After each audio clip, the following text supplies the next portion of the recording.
एक बार फिर आप सभी का बुलेटिन में बहुत स्वागत है। बुलेटिन की शुरुआत बड़ी खबर के साथ हरिद्वार से बड़ी जानकारी, जहां मकर संक्रांति स्नान पर्व पर भारी भीड़ वहां पर नजर आई। अर्धरात्रि से ही श्रद्धालु का लंबा तांता नजर आया। गंगा घाटों पर आस्था का सैलाब उमड़ा और ऐसे में बताते चले कि हर की पैड़ी पर लगातार स्नान फिलहाल जारी है। स्नान पर्व को लेकर पुलिस प्रशासन भी पूरी तरीके से अलर्ट मोड पर नजर आ रही है। मेला क्षेत्र की बात करें तो 8 जोन 22 सेक्टर में बांटा गया है। तो ये बड़ी अपडेट, और ऐसे में कुछ तस्वीरें भी हम आपको दिखा रहे हैं जहां मकर संक्रांति के पर्व पर घाटों पर श्रद्धालुओं की लंबी भीड़, लंबी कतारें यहां पर नजर आ रही है। मेला क्षेत्र को 8 जोन 22 सेक्टर में बांटा गया है और ऐसे में अगर सुरक्षा व्यवस्था की बात की जाए तो वो भी पूरी तरीके से अलर्ट नजर आ रहा है। प्रशासन वहां पर मौजूद है और ऐसे में आधी रात से ही यानी कि ब्रह्म मुहूर्त से ही वहां पर श्रद्धालुओं का जो आने का सिलसिला था वो शुरू हो गया है।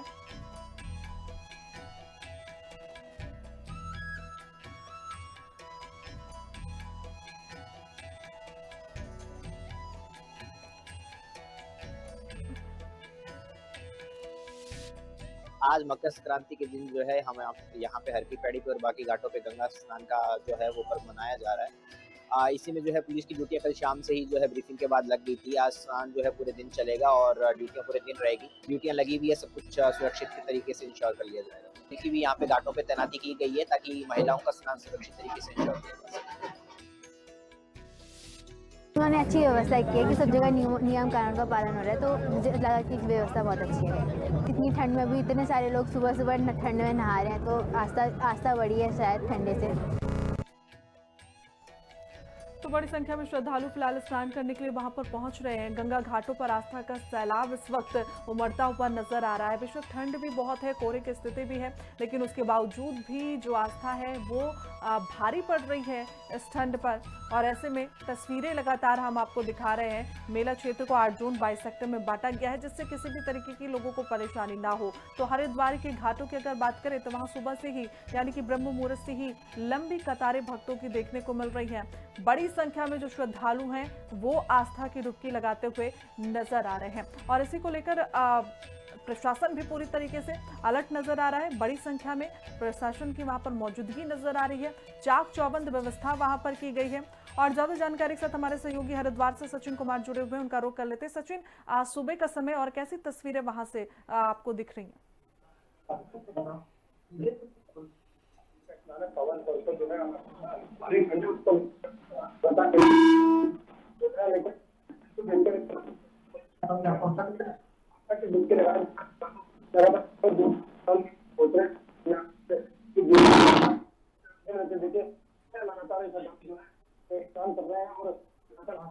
यहाँ पर लगा रहे हैं और देखिए वही बात में सुरक्षा व्यवस्था के लिए पुख्ता इंतजाम यहाँ पर किए गए हैं और जो है ठंड के चलते कहीं ना कहीं आस्था के लोग जो कम पहुंच रहे हैं उसको देखकर, लेकिन कहीं ना कहीं श्रद्धालु हर की पौड़ी पहुंच रहे हैं। बिल्कुल सचिन, सुबह अगर हम आज सुबह की बात करें तो कितनी भीड़ वहां पर नजर आई? क्योंकि आज ठंड का भी बहुत ज्यादा असर नजर आ रहा है, लेकिन फिर भी क्या लोग उसी संख्या में पहुंच रहे हैं जैसे कल भीड़ वहां पर हमें देखने को मिली थी? यहाँ पर पहुंचे थे और आज भी ठंड को देखते हुए अधिक बात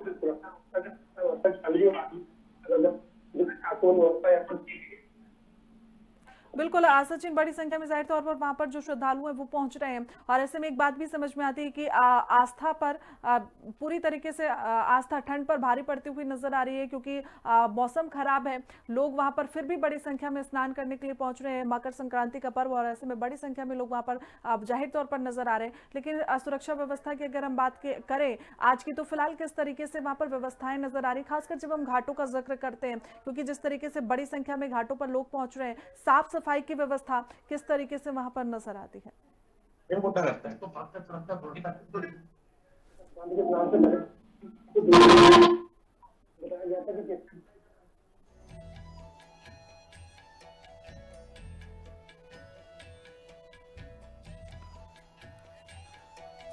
तो बिल्कुल सचिन, तस्वीरें लगातार हम देख रहे हैं। स्नान पर्व को लेकर पुलिस प्रशासन भी जाहिर तौर पर अलर्ट मोड पर नजर आ रहे हैं। घाटों पर भी समुचित व्यवस्थाएं यहां पर की गई हैं। बड़ी संख्या में, क्योंकि श्रद्धालु का जो आने का सिलसिला है वो आधी रात से ही शुरू हो चुका था और ऐसे में मकर संक्रांति का पर्व और बड़ी संख्या में लोग वहां पर स्नान करने के लिए पहुंच रहे हैं। मकर संक्रांति का अपने आप एक बेहद महत्वपूर्ण दिन होता है, महत्व होता है और ऐसे में बड़ी संख्या में श्रद्धालु वहां नजर आ रहे हैं। और इसी के साथ आगे बढ़ जाएंगे जहां मुख्यमंत्री पुष्कर सिंह धामी का लखनऊ दौरा है। एयरपोर्ट पर मुख्यमंत्री धामी का भव्य स्वागत प्रवासी करने वाले हैं। उत्तराखंड वासियों ने उनका भव्य स्वागत किया। मुख्यमंत्री धामी ने सभी का आभार भी इस वक्त जताया। तो बड़ी अपडेट इस वक्त हम आप तक साझा कर रहे हैं, जहां मुख्यमंत्री पुष्कर सिंह धामी लखनऊ पहुंचे और ऐसे में बड़ी संख्या में लोगों ने उनका स्वागत वहां पर किया। बड़ी संख्या में लोग उनको एयरपोर्ट पर रिसीव करने के लिए पहुंचे। तो ये बड़ी अपडेट है और ऐसे में मुख्यमंत्री पुष्कर सिंह धामी लखनऊ पहुंचे हुए हैं। बड़ी संख्या में उनका स्वागत वहां पर किया गया। सीएम धामी ने सभी का स्वागत के लिए आभार भी जताया। तो ये बड़ी अपडेट और कुछ तस्वीरें भी आपके सामने, जब मुख्यमंत्री पुष्कर सिंह धामी लखनऊ एयरपोर्ट पर थे और ऐसे में बड़ी संख्या में जो लोग थे वो उनसे वहां पर मिलने के लिए पहुंचे। तो एयरपोर्ट की ये तस्वीरें आपके सामने, जहां प्रवासी उत्तराखंड वासियों ने उनका जोरदार स्वागत किया और मुख्यमंत्री पुष्कर सिंह धामी ने सभी का इस दौरान आभार भी जताया। तो ये तस्वीरें हम आपको दिखा रहे हैं, मुख्यमंत्री पुष्कर सिंह धामी लखनऊ दौरे पर और ऐसे में शॉल और गुलदस्ता देकर मुख्यमंत्री पुष्कर सिंह धामी का वहां पर बड़ी संख्या में लोग पहुंचे स्वागत करने के लिए।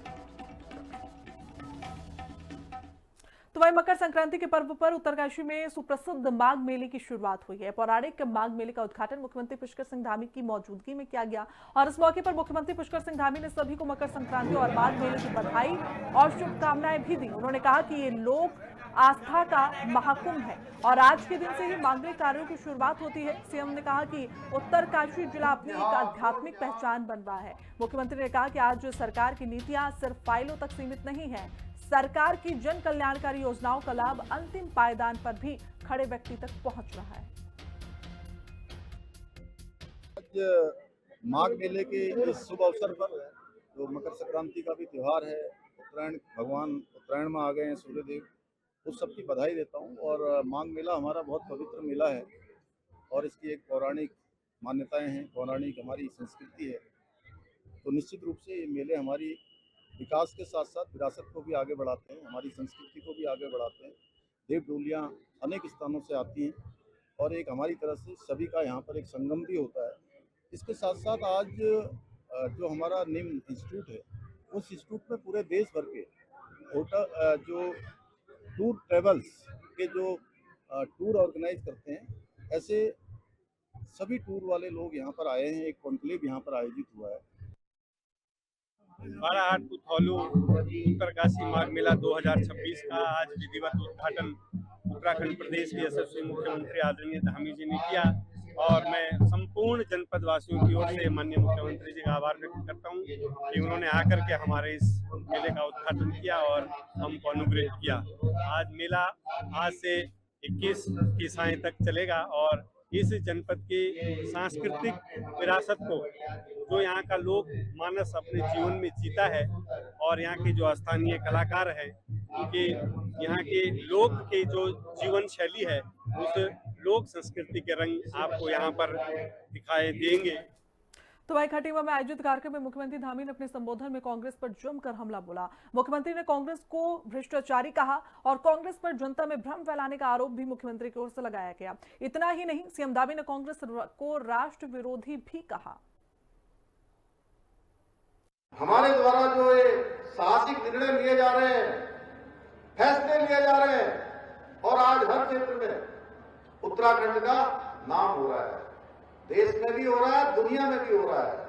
और हर एक उत्तराखंडी जो प्रवासी है, दुनिया के अंदर कहीं भी रहता है, देश के अंदर कहीं भी रहता है, अपने आप को गौरव से भरा हुआ मानता है, क्योंकि उसके पूर्वजों का राज्य उत्तराखंड आज तेजी से आगे बढ़ रहा है। लेकिन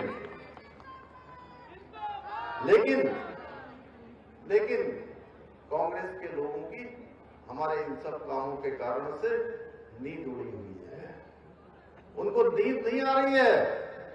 अब कांग्रेस ये भी मान चुकी है कि देवभूमि उत्तराखंड में आदरणीय प्रधानमंत्री श्री नरेंद्र मोदी जी के नेतृत्व में, उनके मार्गदर्शन में हमारी सरकार वर्ष 2027 में भी हैट्रिक लगाने जा रही है। तीसरी बार उत्तराखंड की जनता हम सबको अपना आशीर्वाद देने जा रही है। ये राज्य की डेमोग्राफी न बदले, यहाँ के सांस्कृतिक मूल्य न बदले। ऐसे ऐसे स्थान हैं जहां एक वर्ग विशेष का कोई अस्तित्व नहीं होता था, कोई नामो निशान नहीं होता था। ऐसे स्थानों पर भी ऐसे लोगों को केवल वोट बैंक के कारण एक वोट लेने के लिए विशेष रूप से सुविधाएं देकर हमारे यहां पर बसाने का काम किया है। लेकिन हमने संकल्प लिया है कि हम आने वाली अपनी भावी पीढ़ी को, अपने बच्चों को असुरक्षित उत्तराखंड नहीं देंगे, उनके हाथों में सुरक्षित उत्तराखंड देंगे। इस डेमोग्राफी को बिगड़ने नहीं देंगे। अब कांग्रेस और उसके सभी साथी जो अर्बन नक्सल गैंग और उनके सहयोगी अब हर एक छोटे छोटे मामले में अफवाह उड़ाने का काम करते हैं, झूठ बोलने का काम करते हैं, जिसका सच्चाई से दूर दूर तक कोई लेना देना नहीं होता है। जनता में भ्रम फैलाने का काम करते हैं, फैब्रिकेटेड न्यूज़ चलाते हैं, टूल किट बनाकर लोगों को भरमाने का काम करते हैं भाइयों बहनों। और हमारी सरकार के खिलाफ कोई षड्यंत्र करने में पीछे नहीं रहते हैं, षड्यंत्र करने में जुट गए हैं। यही कारण है कि अब कांग्रेस और उसके सभी साथी जो अर्बन नक्सल गैंग और उनके सहयोगी अब हर एक छोटे छोटे मामले में अफवाह उड़ाने का काम करते हैं, झूठ बोलने का काम करते हैं, जिसका सच्चाई से दूर दूर तक कोई लेना देना नहीं होता है। जनता में भ्रम फैलाने का काम करते हैं, फैब्रिकेटेड न्यूज़ चलाते हैं, टूल किट बनाकर लोगों को भरमाने का काम करते हैं भाइयों बहनों। और हमारी सरकार के खिलाफ कोई षड्यंत्र करने में पीछे नहीं रहते हैं, षड्यंत्र करने में जुट गए हैं। यही कारण है कि आप लोगों ने देखा होगा पिछले दिनों कुछ आंदोलन हुए और उन आंदोलनों में कश्मीर और जेएनयू में, जवाहरलाल नेहरू यूनिवर्सिटी में जो अलगाववादी ताकतों द्वारा जो नारे लगाए जाते थे, टुकड़े टुकड़े गैंग के लोग वो देवभूमि में भी नारे लगाने उन्होंने शुरू कर दिए हैं। उनके नारे यहाँ भी सुनाई देते हैं जो कहते थे कि अब जब हम शर्मिंदा हैं तेरे कातिल जिंदा हैं। इस प्रकार के नारे वाले हैं। साथ में ये भी कहते थे भारत तेरे टुकड़े टुकड़े होंगे इंशाअल्लाह इंशाअल्लाह। इस प्रकार की मानसिकता के लोग आज देवभूमि में भी जो आ रहे हैं। यहाँ के भी लोग जिनको आप लोगों ने सेवा का अवसर दिया था, बहुत बड़ी बड़ी बातें करी थी। आज वैसे कोई राजनीतिक मंच तो नहीं है, लेकिन मैं कहना जरूर चाहता हूँ। मेरे को अभी दान सिंह राणा मम्मा, रविंद्र राणा और 3-4 लोग मुझे अभी रास्ते में मिले थे।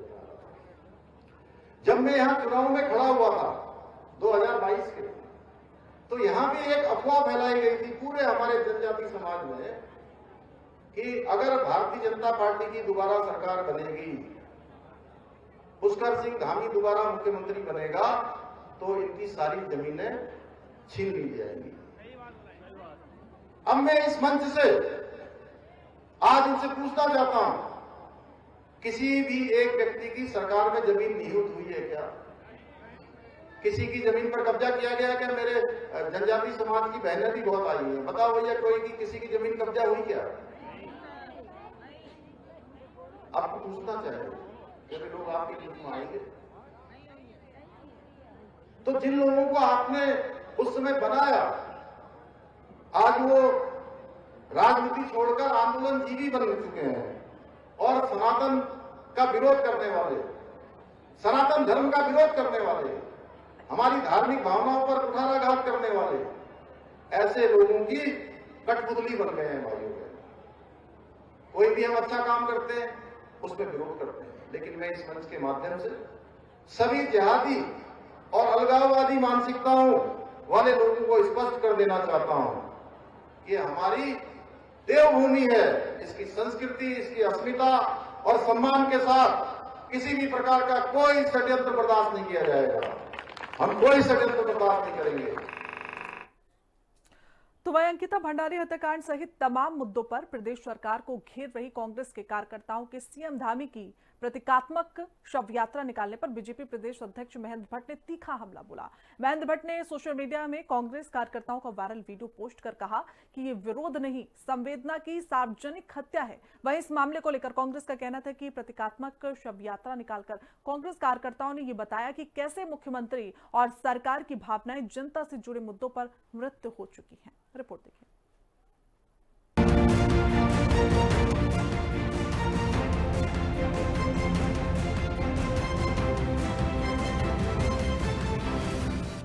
कांग्रेस ने निकाली सीएम धामी की शव यात्रा। महेंद्र बोले संवेदना की सार्वजनिक हत्या। कांग्रेस बोली जनमुद्दों पर सीएम की भावना मृत। बीजेपी का कांग्रेस पर हमला, गरमाई सियासत। अंकिता भंडारी हत्याकांड की सुप्रीम कोर्ट के सिटिंग जज की निगरानी में सीबीआई जांच की मांग को लेकर कांग्रेस ने सरकार पर लगातार हमला बोल रखा है। वहीं देहरादून में सरकार के विरोध में कांग्रेस कार्यकर्ताओं ने धामी सरकार की शव यात्रा निकाली, जिस पर सियासत गर्मा गई है। सोशल मीडिया में वायरल इस वीडियो में कांग्रेस के कार्यकर्ता सीएम धामी की फोटो लगे सरकार के प्रतीकात्मक शव पर विलाप कर रहे हैं। यही नहीं, शव यात्रा निकालते हुए कांग्रेस कार्यकर्ता मुख्यमंत्री को लेकर आपत्तिजनक नारेबाजी करते भी दिख रहे हैं।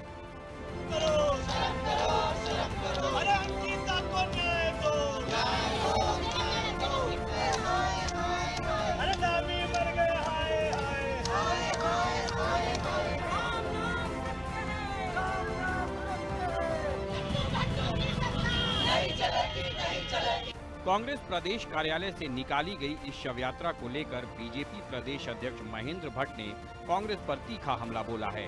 सोशल मीडिया में कांग्रेस के प्रदर्शन का वीडियो पोस्ट करते हुए महेंद्र भट्ट ने कहा है, ये विरोध नहीं, संवेदना की सार्वजनिक हत्या है। महेंद्र भट्ट ने कहा है कि क्या सरकार को घेरने को कांग्रेस के लिए घरों की भावनाओं को रौंदना जरूरी हो गया है। कांग्रेस की शव यात्रा पर बीजेपी का कहना है कि कांग्रेस ने सीएम की नहीं, 2027 के लिए अपनी शव यात्रा निकाली है। वहीं कांग्रेस ने कहा है कि ये प्रतीकात्मक शव यात्रा इसलिए निकाली गई क्योंकि अंकिता भंडारी हत्याकांड हो, काशीपुर में किसान की आत्महत्या का मामला हो या अपराध की अन्य घटनाएं, इन तमाम मामलों पर मुख्यमंत्री और प्रदेश सरकार की संवेदनाएं मृत नजर आई हैं, जिसका कांग्रेस कार्यकर्ताओं ने शव यात्रा के जरिए विरोध किया है। और वो चहुमुखी विकास कर रहे हैं और वो मुख्य सेवक अपने आप को कहते हैं। ऐसे व्यक्ति की शव यात्रा निकालना ये उनके मानसिक दिवालियापन का एक सीधा जीता जागता उदाहरण है। और मैं तो कहता हूं कि कांग्रेस की शव यात्रा 27 में निकलने वाली है। उन्होंने अपना तिया पांचा कर लिया है और देवभूमि उत्तराखंड की जनता उन्हें देख रही है। मतलब ये तो कोई बात नहीं हुई। अब एक जीवित व्यक्ति की और राज्य के सबसे सर्वोच्च पद पर बैठा व्यक्ति, उसकी शव यात्रा निकालना, तो ये कांग्रेस के लिए अपने आप में ये बहुत नीचापन है उनका। परंतु जो सरकार की भावनाएं मृत हो गई हों, अंकिता भंडारी हत्याकांड हो, सुखवंत का भी हत्याकांड हुआ है, उसमें तमाम पुलिस के अधिकारियों को कटघरे में खड़ा किया गया है और तमाम अपराध जो पूरे प्रदेश के अंदर हो रहे हैं, उसमें सरकार में बैठे हुए तमाम मंत्रियों की, माननीय मुख्यमंत्री जी की भावनाएं मृत हो गई और मृत भावनाओं को प्रतीक बांधकर शव यात्रा निकाली जा रही। सीएम पुष्कर सिंह धामी ने अंकिता हत्या मामले की सीबीआई जांच की संस्तुति कर दी है, लेकिन कांग्रेस सुप्रीम कोर्ट के जज की निगरानी में सीबीआई जांच की मांग पर अड़ी है। इस मामले में न्याय मांग रहे कांग्रेस कार्यकर्ताओं ने धामी सरकार का विरोध करते करते मुख्यमंत्री की शव यात्रा निकाल दी, जिस पर बीजेपी को कांग्रेस पर हमलावर होने का मौका मिल गया है। देहरादून से संवाददाता शुभांगी भट्ट के साथ ब्यूरो रिपोर्ट, हिंदी खबर। तो वहीं रुड़की में गंगा नहर किनारे स्थित घाट पर वीर सम्राट पृथ्वीराज चौहान की प्रतिमा की स्थापना की गई। प्रतिमा का अनावरण उत्तराखंड के पूर्व मुख्यमंत्री और हरिद्वार सांसद त्रिवेंद्र सिंह रावत ने किया। कार्यक्रम को संबोधित करते हुए त्रिवेंद्र सिंह रावत ने कहा कि सम्राट पृथ्वीराज चौहान ने किसी एक समाज के लिए नहीं, बल्कि सर्व समाज के लिए अपने प्राणों की आहुति दी। उन्होंने इस बात पर जोर दिया कि आने वाली पीढ़ियों को वीरों का सच्चा इतिहास पढ़ाया जाना चाहिए। पृथ्वीराज चौहान जिन्होंने 26 वर्ष की आयु अपने जीवन में जिया और 17 बार गौरी से उन्होंने युद्ध लड़ा हिंदू धर्म की रक्षा की, अपने राज्य की रक्षा की। तो वहीं बागेश्वर में जनवरी की ठंड में सरयू के तट पर उत्तरायणी मेले में कुमाऊं की आत्मा और उसका इतिहास वर्तमान एक साथ जीवंत हो उठे हैं। दूर दराज के गांवों से लोग उत्तरायणी मेले में शामिल होने बागेश्वर पहुंचते हैं, लेकिन उत्तरायणी का महत्व केवल धार्मिक नहीं, साल 1921 में इसी मेले में इतिहास की दिशा बदल दी थी। ब्रिटिश शासन के दौरान जबरन श्रम यानी कुली बेगार प्रथा के खिलाफ पहाड़ के लोगों ने यहीं से आंदोलन की शुरुआत की। संचार के साधन नहीं होने के दौर में उत्तरायणी ही जन संवाद का सबसे बड़ा मंच था। यही लोगों ने अपने औजार त्याग कर अंग्रेजी हुकूमत को चुनौती दी और कुली बेगार जैसी अमानवीय प्रथा का अंत किया। आज भी उत्तरायणी का ये राजनीतिक और सामाजिक स्वरूप कायम है। सरयू बगड़ में अलग अलग राजनीतिक दलों और सामाजिक संगठनों के पंडाल सजे हैं। कांग्रेस, भाजपा, उत्क्रांति सहित कई दलों के नेता यहां जनता से सीधे संवाद कर रहे हैं। तो सबको उत्तरायण की भी बहुत बधाई। हमारे कला, संस्कृति, परंपराओं, हमारी सारी विशेषताओं की जन्मस्थली ये भगवान बागनाथ की धरती है। और ये कुली बेगार रजिस्टर जलाने के खिलाफ के लिए जो आंदोलन चला था, ये उस आंदोलन की भी धरती है। तो मैं इस धरती से सारे उत्तराखंड वासियों को उत्तरायण की बहुत बहुत बधाई देता हूँ। जैसा कि पूरे उत्तराखंड राज्य के अंदर पवित्र धाम बागनाथ का ये महत्व है अपने आप में, जैसे कि कुली बेगार आंदोलन की वहियों को जला करके अंग्रेजों की गुलामी को छोड़ने का निर्णय लेना, ये बागनाथ का पवित्र भूमि से भूखा हुआ वो पुत्र था जिससे भारत को भारत माता आजाद।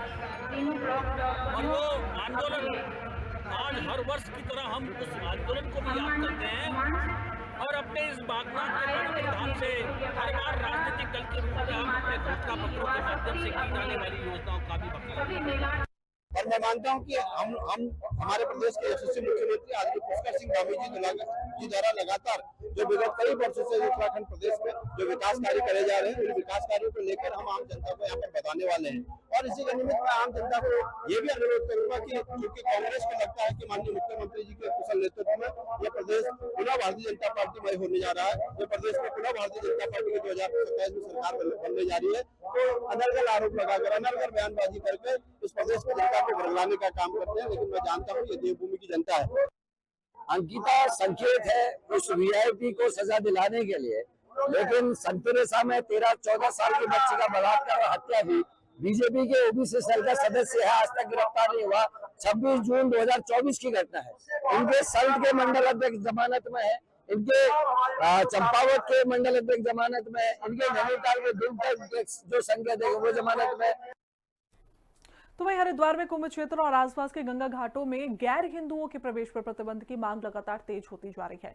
श्री गंगा सभा के अध्यक्ष नितिन गौतम ने कहा कि अगर गैर हिंदू प्रवेश निषेध की बात की जा रही है तो वो किसी एक संस्थान तक सीमित नहीं है। गंगा सभा अध्यक्ष ने कहा कि चाहे कोई सरकारी विभाग हो, संस्थान हो या मीडिया कर्मी हो, कोई भी गैर हिंदू व्यक्ति कुंभ क्षेत्र और हर की पौड़ी में प्रवेश नहीं करे। यही उनकी स्पष्ट अपील है।